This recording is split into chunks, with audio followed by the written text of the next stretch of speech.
Hi, my name is Serena Hersey. I am an international studies major with a focus in East Asia at PSU, and I decided to do my research paper on Khmer women because after reading our book in the class, I was more interested and I wanted to do more further research.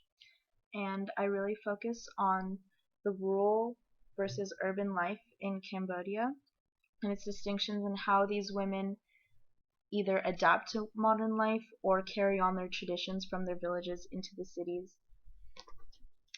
And so basically, in Cambodia, more and more young people are migrating from these agricultural centered villages into these urban cities. And for men, their primary reason is just solely work. And for a lot of these women, it could be to free themselves from their traditions of their hometown, of their villages, but at the same time, a lot of these women go into these cities to fulfill their cultural duty of um, caring and providing for their family. And um, so a lot of these young people go to the city of, sorry, I don't know how to pronounce it correctly, so sorry, um, to the city of Phnom Penh, which is the main economic capital of Cambodia, and the city is now increasingly growing in the number of factories, busy markets, hotels, tourism, etc. and to and however, what's surprising is this city has not always been this way. Before the Khmer Rouge in the 1970s, it used to be just a cluster of villages with rice fields and Buddhist temples, very quaint, quiet place. And then after the Khmer Rouge, everything changed. Everything was destroyed. Just decades of violence and war and lives, futures, cultures, traditions. All that was lost, and there was still today, severe psychological trauma and psychological disruption. Um, and basically, Cambodia had to build itself from the bottom up.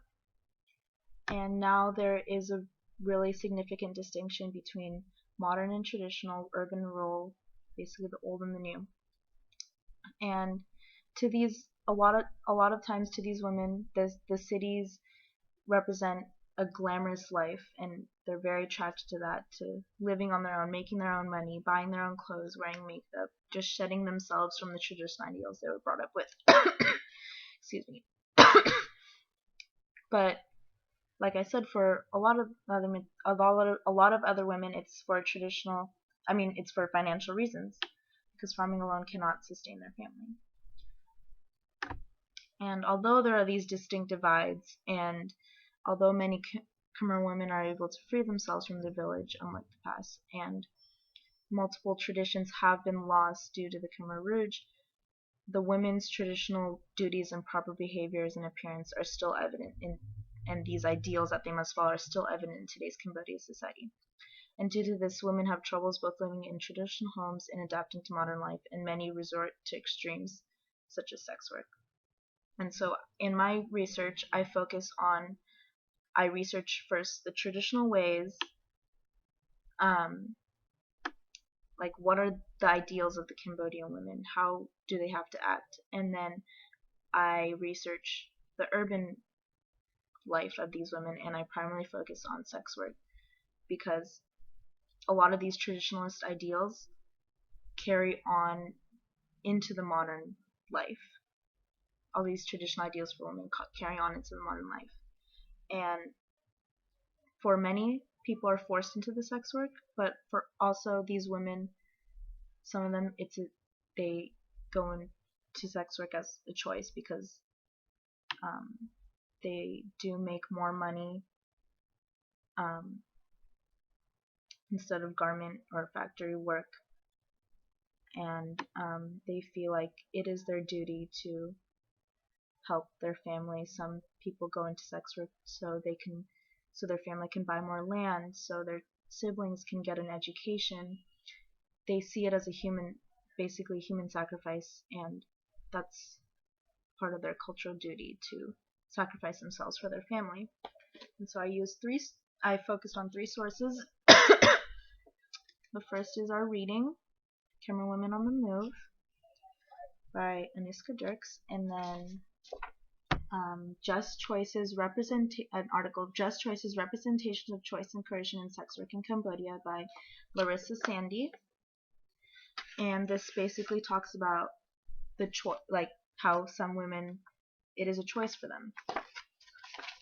And From Duty to Despair by Wendy Fried, sorry. And this one outlines a series of interviews that was conducted and basically shows not only the emotional trauma that basically physical, emotional, mental, social, all that has been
basically making these rules and ideals for women, making them more inferior to men. I feel like that's part of the violence too. And although the Khmer Rouge is over, cruelty and violence still exists, and that's towards the Khmer women.